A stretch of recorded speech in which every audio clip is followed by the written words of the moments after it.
tell myself keep walking on.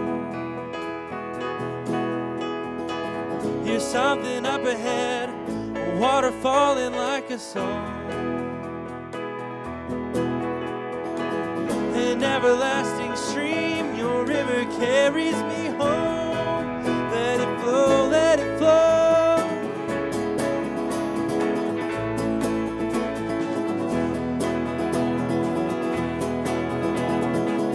A flood for my soul, a well that never will run dry. I've rambled on my own, never believing I would find an everlasting stream, your river carries me home. Let it flow, let it flow. Open the heavens, come living water. All my fountains are in you. You're strong like a river.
Work on my mic just a little bit there. I'm not very loud.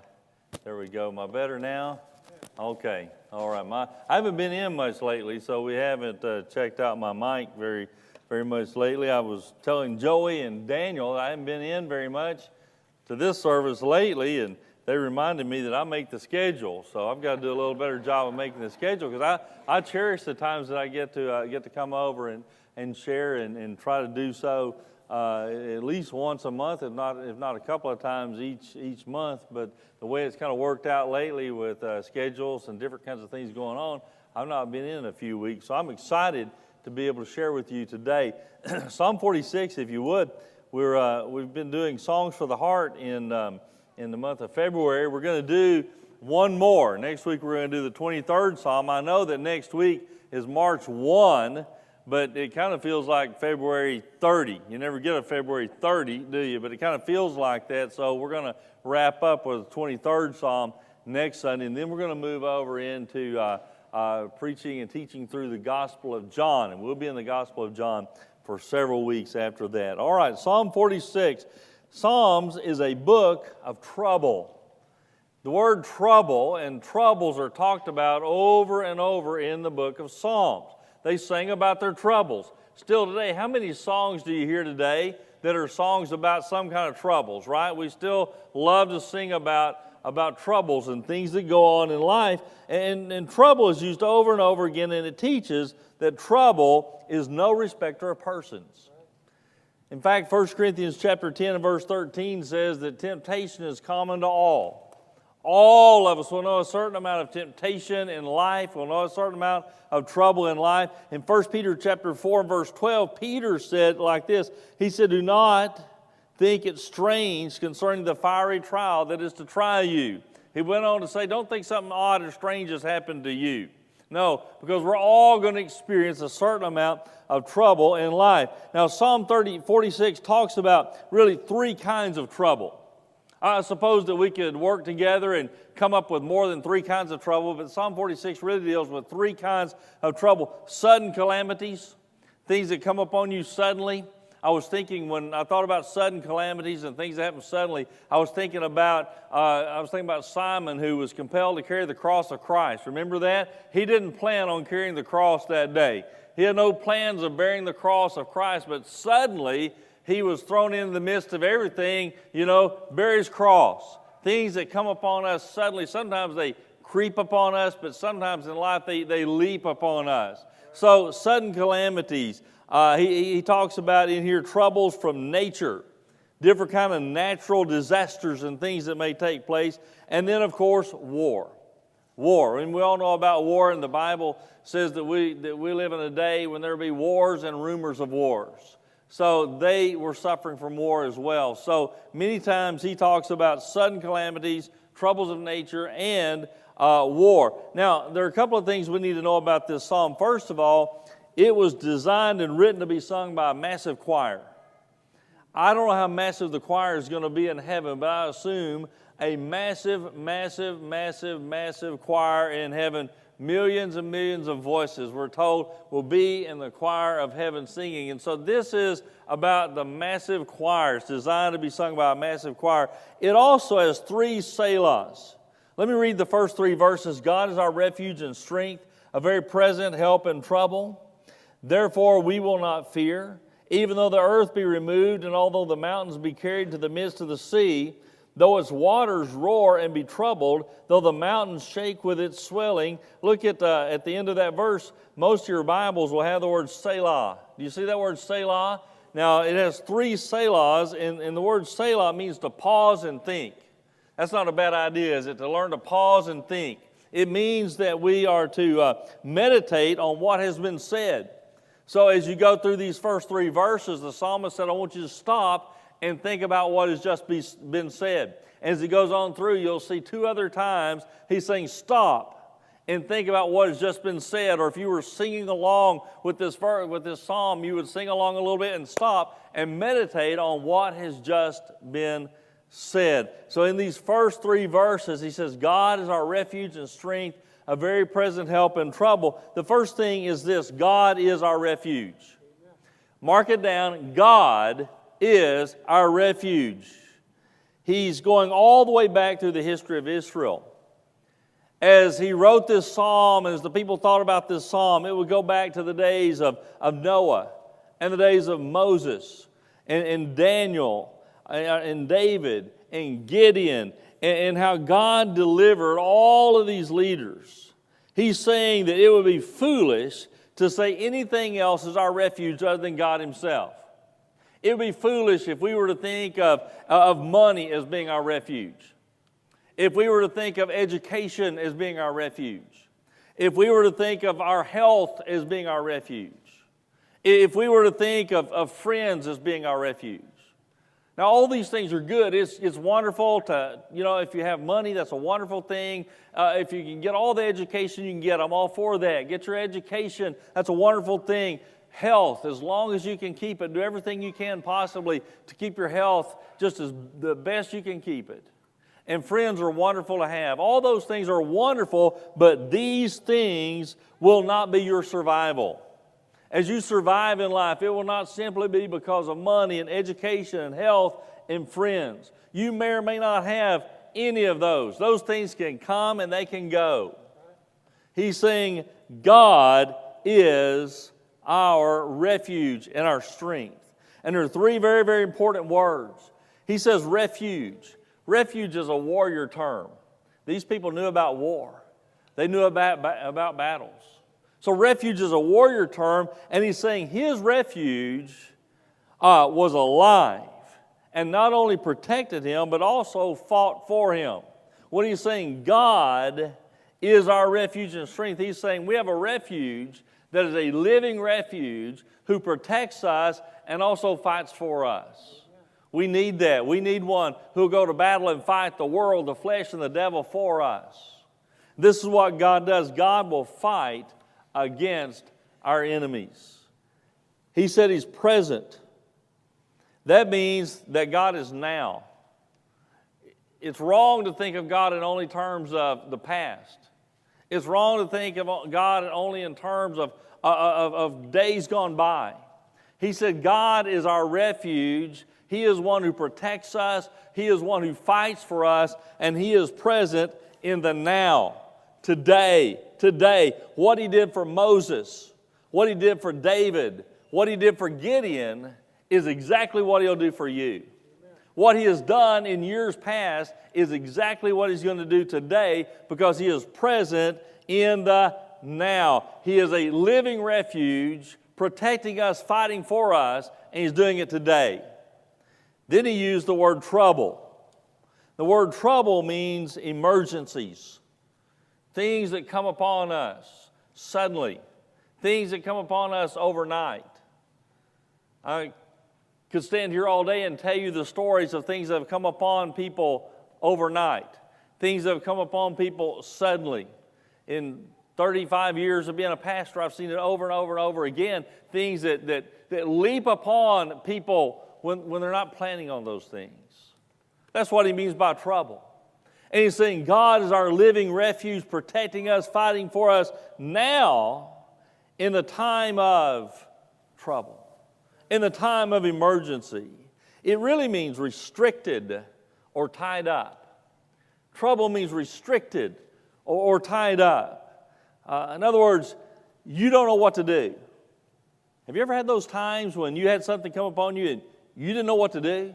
You knew something needed to be done. You knew something had to be done, but you didn't know exactly what to do. You felt restricted. You felt tied up. He's saying these things happen and you don't know what to do, but he's saying this, God will intervene. The same God who intervened for Noah, the same God who intervened for Moses, the same God who intervened for David, for Gideon, for countless others, this same God will intervene. He's saying that God is equal to anything that comes our way. Amen. He is equal and sufficient and surpasses any need that comes our way. That's the kind of refuge we have. A living, dynamic refuge who protects us and fights for us is equal to whatever you may face.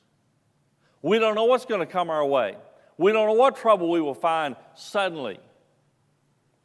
But God is equal to it. A second thought is this: the refuge keeps us from fear.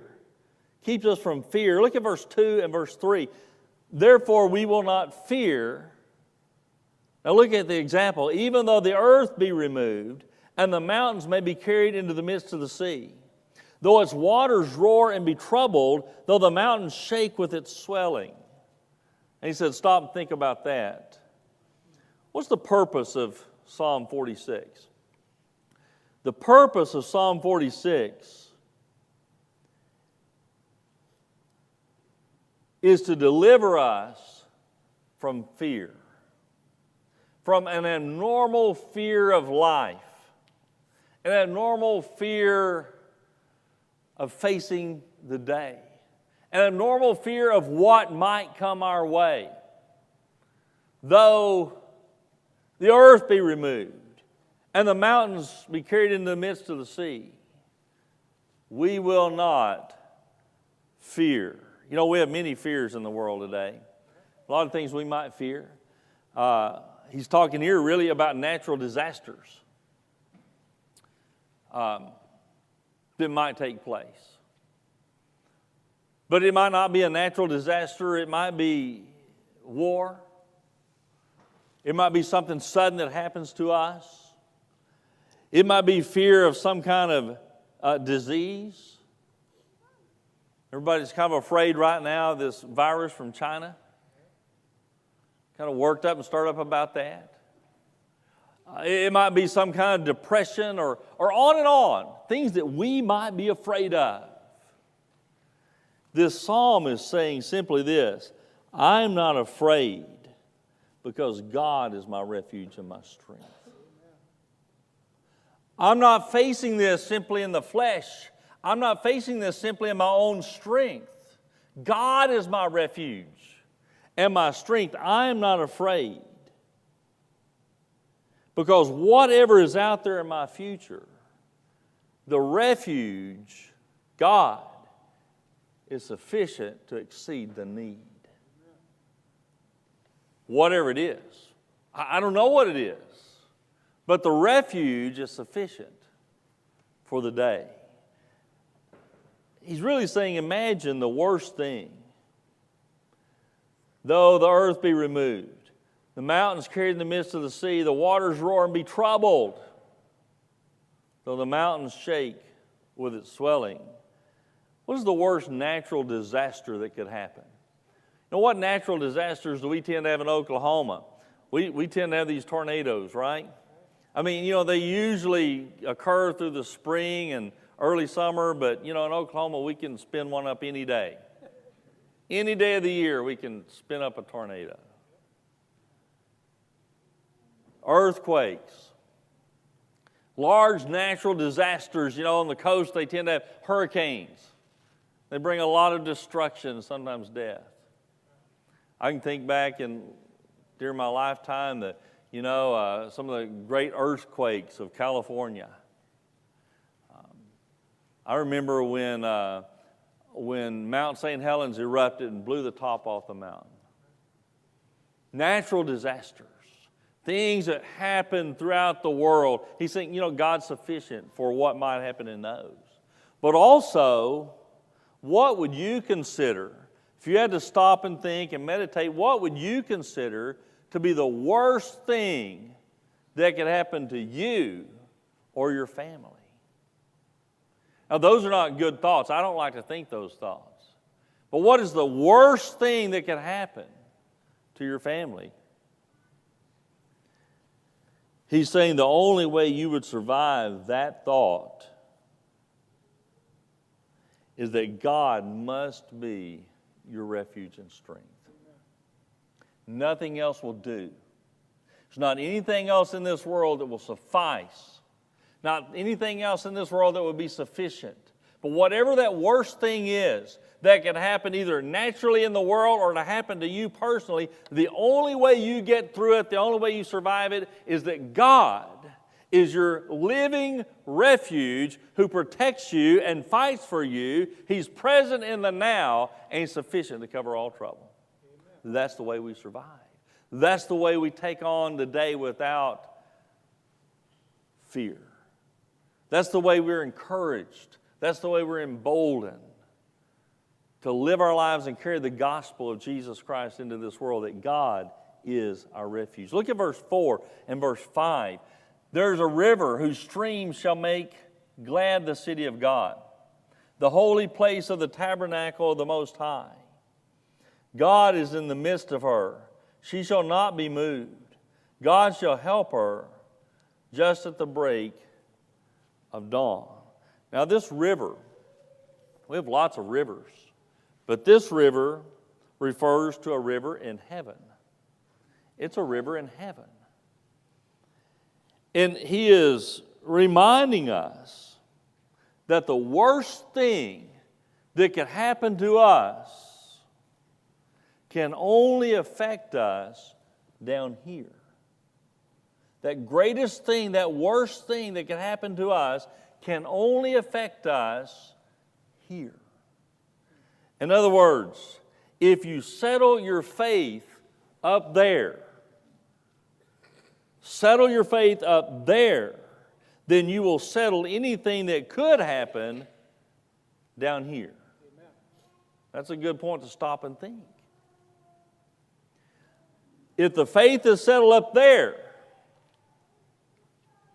then anything that could happen is settled down here. See, there is a place where there's a river that is undisturbed. We may live in a place where the waters are very troubled. And if you get all of your focus just on this earth and all your focus on just what is down here, there are a lot of waters that are very, very disturbed. But he's saying here's a place where the water is undisturbed. Here is a city that is undisturbed. Here is a place where no one is disturbed. And if God is your refuge and your strength, and that's where you're going, though we have many disturbing things that happen, ultimately we know that the refuge is fighting for us. He is fighting for us. He protects us, and He also fights for us. Now, let me give you just a moment. Let's contemplate the power of the refuge. Look at verse 6 and following. The power of the refuge. The nations raged. The kingdoms were moved. He uttered His voice. The earth melted. The Lord of hosts is with us. The God of Jacob is our refuge. Come and behold the works of the Lord, who has made desolations in the earth. He makes war cease to the end of the earth. He breaks the bow and cuts the spear in two. He burns the chariot in fire. Well, he's talking about war. One day God will bring all wars to an end. We've always fought wars to end wars. But we see more and more wars. One of these days, at the Battle of Armageddon, He'll bring an end to all war, and He will sit upon the throne. Jesus will sit upon the throne of David for 1,000 years, and He'll make all wars to cease. Going to cease. He will see to it. Verse number 10, be still and know that I am God. I will be exalted among the nations. I will be exalted in the earth. You know what that means, be still? That means to sit down and hush. Sit down and hush. You know, we live in a talkative world, don't we? We live in a chatty world, whether it's people chatting here, people chatting on social media. We live in a talkative world. And it's just filled with noise. And sometimes there's so much noise going on and so many people talking at the same time that it's just that roar. What the psalmist says, look, we need to hush and we need to study God. We need to study God. We need to hush and study our great God and know that what God has done in the past, He said the God of Jacob, what He has done in the past and what He's doing in the present, He will also do in the future. We need to know that He is God. We need to know that. And He said, be still and know that I am God. Sometimes it may not seem like it. Sometimes we may not understand everything going on in this world. Sometimes we may think that God has lost control, but He is not. He is in charge. He said, you need to sit down. You need to be quiet. You need to study and know that I'm God. Now, if you want to know more about God, you learn more about Jesus. You study Jesus and know more about Jesus, and you'll know more about God. Jesus said, if you've seen me, you've seen the Father. We need to take time to know that He is in charge. Sometimes we have a way of forgetting that. Verse 11, the Lord of hosts is with us. The God of Jacob is our refuge. Why does He keep saying the God of Jacob? Why does He say that? Well, He's going all the way back to the 12 sons who came from Jacob, the 12 tribes of Israel. And He's saying this, they have survived and one day we'll inherit the earth. He's saying God has brought His people all the way through. They've seen all kinds of trouble, but He has brought them all the way through. And God has made Israel to survive. And it simply is this: if we want to survive, we need to get hold of the God of Jacob. To live without fear, to take on the day, to carry out the Great Commission, the work of the Lord in our day, get hold of the God of Jacob, because whatever the worst thing that can happen in nature, and whatever the worst thing that can happen to us, even if it's sudden, God is still our refuge. He is still our strength. He is still the one who protects us, and He's still the one who fights for us. And He's our very present, in the here and now, help in trouble. See, God is a dynamic refuge that is always more than sufficient. He's the same yesterday, today, and forever. And the Lord of hosts is with us. Think on that. He said, Selah. Think on that. And then go take on life. If it's settled up there, He'll take care of you down here.